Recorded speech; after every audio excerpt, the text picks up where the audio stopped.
sampaikan kepada seluruh pihak, baik perkara nomor 1 maupun perkara nomor 2. Panggilannya sama, jam atau pukul 9 waktu Indonesia Barat di ruang sidang pleno. Lanjut, berarti putusannya ini nanti digabung, Pak? Nah, pembacaan putusannya? Digabung dalam satu sidang yang sama, dalam satu majelis yang sama. Kalau rapat teknis tadi yang kedua itu sudah selesai pada? Belum selesai. Itu rapat internal teknis saja buat kami, bukan RPH ya. Oh. Tapi mungkin untuk teknis putusan nanti apakah dari hakim mungkin dia membacakan putusan untuk 01 dulu atau 02 dulu? Oh iya, ada 2 putusan. Bukan digabung jadi satu Bukan. putusan yang itu? Iya. Bisa tetap ya, Pak? Ya. Itu kalau nanti hari Senin itu nanti pendukung boleh ikut hadir atau ada pembatasan? Sejauh ini seperti sebelumnya, yang di ruang sidang itu adalah para pihak. Dari para pihak berapa orang, Pak, maksimalnya? Parahnya seperti kemarin berapa ya? 14 ya? Seperti kemarin. Dari prinsipal Pak harus hadir semua atau tidak? Ya yang penting kita panggil semuanya, pemohon 1, pemohon 2, termohon, pihak terkait, pemberi keterangan Bawaslu, 4 inilah.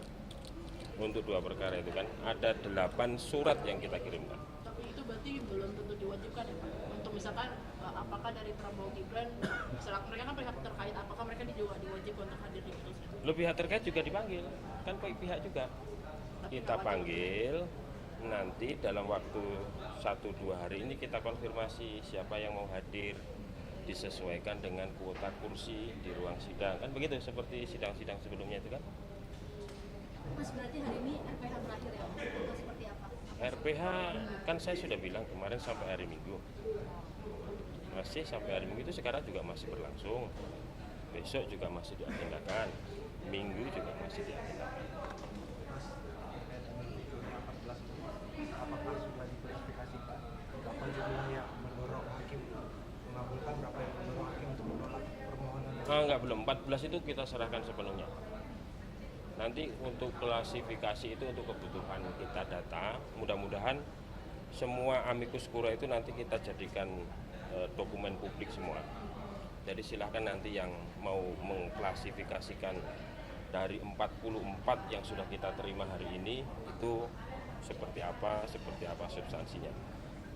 Kita tidak mengklasifikasikan, itu diserahkan ke hakim semua yang 14. Belum bisa baca sekarang? Belum, sedang kita proses ini, sedang kita data semuanya karena berdatangan terus ini kan. Mudah-mudahan dalam 1-2 hari kita bisa tampilkan di laman MK nanti.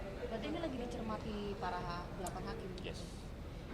14 itu berarti paling tidak sudah diserahkan ya? Sudah dari awal. Sejak kita terima, kita administrasikan, kita serahkan.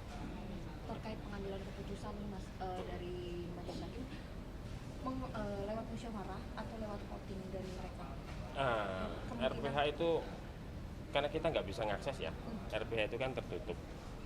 Jadi saya nanti taunya sama seperti teman-teman, hasil RPH itu ketika nanti diucapkan itu kita juga baru tahu apakah musyawarah mufakat, apakah seperti apa, nanti kita tahu itu di putusan di bagian akhir itu kan.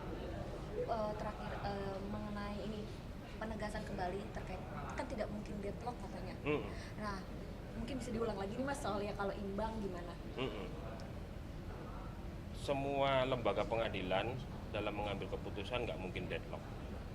Itu kan keputusan di lembaga pengadilan manapun, termasuk di Mahkamah Konstitusi. Kalau suara terbanyak tidak bisa diambil, ya keputusan tidak bisa diambil dengan suara terbanyak, maka suara ketua sidang pleno itu menentukan. 8 hakim konstitusi ada 2 pendapat yang berbeda misalnya kan, ini contoh ya, 4-4, lalu mana yang menjadi putusan? Itulah di ayat 8 pasal 45 Undang-Undang MK itu, di mana posisi ketua sidang pleno. Kalau di sini, ini contoh ya, kalau di sini berarti ini yang menjadi putusan. Ini akan menjadi dissenting kan.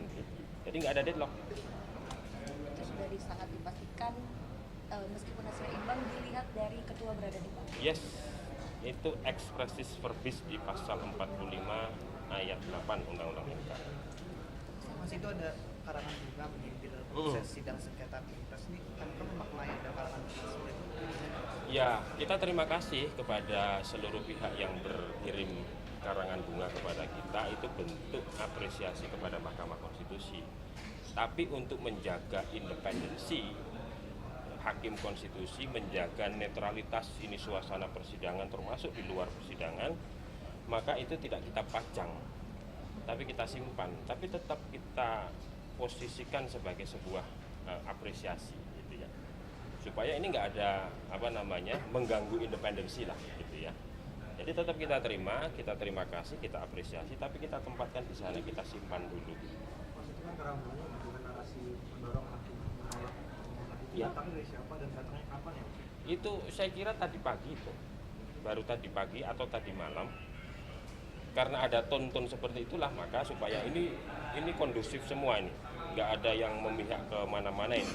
Mahkamah Konstitusi kita terima, tapi kita tempatkan supaya tidak terlalu dilihat orang.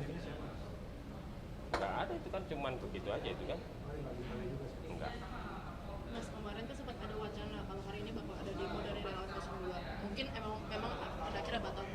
Tapi apakah dari hakim sempat ada bertanya, mungkin ada sedikit menyampaikan concernnya mereka terhadap hal ini? Nggak ada. Hakim fokus RPH untuk pembahasan. Mas, RPH kan dijadwalkan terakhir hari Minggu. Apakah ada kemungkinan bakal selesai hari ini atau hari Sabtu besok, Mas? Segala kemungkinan ada, tapi agenda itu tetap berjalan.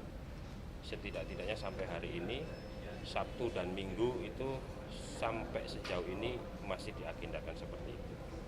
Kita tidak tahu persis nih sampai posisi apa proses pengambilan keputusan atau pembahasan itu. Tapi Sabtu Minggu sejauh ini masih diagendakan. Dinamika RPH ini sampai sejauh mana sih? Nggak tahu Mbak, saya kalau dipaksa untuk menerangkan apa dan bagaimana isi RPH, nggak tahu. Nggak ada yang tahu kecuali Hakim Konstitusi dan petugas-petugas kita yang bersumpah. Jadi selain para pihak, ini kan sidang MK terbuka ya. Terbuka kan tidak berarti harus datang ke ruang sidang. Kita misalnya bisa menyaksikan dimanapun, kita live streaming, kita live YouTube, dan seterusnya gitu kan. Jadi demi kondusivitas, ya para pihak yang memang berkepentingan langsung dengan perkara ini yang boleh atau kemudian dipanggil hadir langsung di ruang sidang. Berarti area MK steril dari siapa? Yes. Sudah ada konfirmasi belum Mas dari capres-cawapres apakah akan hadir? Belum. Karena surat baru kita kirim hari ini kan. Tadi per jam berapa Mas kira-kira? Tadi sebelum Jumatan. Tapi kalau dari MK sendiri berharap untuk capres-cawapres hadir atau Kita mah terserah saja, yang penting para pihak itu kita panggil, mau datang siapapun. Yang penting kita sudah panggil secara publik kan. Mas, per hari ini kan ada 44 amikus kure yang diterima MK Iya. ya, Mas. Bisa dielaborasi lagi nggak kenapa hanya 14 yang diterima? Itu keputusan majelis hakim, gitu kan? Keputusan di RPH. Keputusan RPH karena 16 April, saya sudah sampaikan kemarin ya. Karena 16 April pukul 16 itu kan batas kesimpulan. Maka seiring dengan itu amikus kure yang datang pada waktu itu juga. Karena itu kan langsung sudah mulai nih. Ini kalau semuanya berdatangan sampai hari Minggu berdatangan terus dan itu ikut dibacakan, nanti malah kelancaran pembahasan perkara menjadi terhambat. Mas, artinya amikus kure akan membacakan ya dalam sidang pembacaan putusan amikus kure 14 yang sudah masuk di tanggal 16 akan membacakan.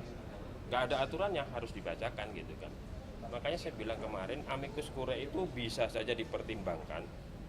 Beri pertimbangan itu bisa sebagian atau seluruhnya, atau mungkin juga tidak dipertimbangkan, kan begitu. Bergantung pada masing-masing hakim konstitusi. Oh ini oke, oh ini relevan, ini enggak. Yang memberikan penilaian hukum, yang memosisikan amikus kure itu seperti apa, itu keyakinan masing-masing hakim. Jadi nggak ada keharusan untuk membacakan atau memperlakukan seperti apa terhadap amikus kure. Mas, setelah tanggal 2 PHPU Pileg 23 kita registrasi, permohonan pemohon pada saat ARPK berarti berubah menjadi perkara. Kalau sudah menjadi perkara, wajib hukumnya untuk disidangkan. Insya Allah kita mulai sidang PHPU Pileg itu 29 April. Terus nanti sampai 10 Juni putusan. Oke ya. Di medsos sudah mulai beredar buzzer-buzzer tentang bocoran putusan. Jadi antisipasi MK bahwa RPH ini steril dan tidak akan bocor seperti apa? Kita sudah punya mekanisme untuk mensterilkan RPH gitu ya. Kita punya teknologi, kita punya mekanisme yang kita punya sumpah gitu ya. Semua petugas kita tersumpah. Ruang RPH juga restriktif, tidak semua orang bisa melintas atau bahkan masuk gitu ya. Semua mekanisme untuk mencegah kebocoran informasi apapun dari RPH sudah kita lakukan. Jadi kami memastikan kalau ada bocor-bocor itu tentu bukan dari mahkamah. Itu kan yang dari lift itu kan, akses ke lift itu kan tidak semua orang. Oke? Sip ya. Terima kasih semuanya ya. Maaf lahir batin. Terima kasih Mas Fajar.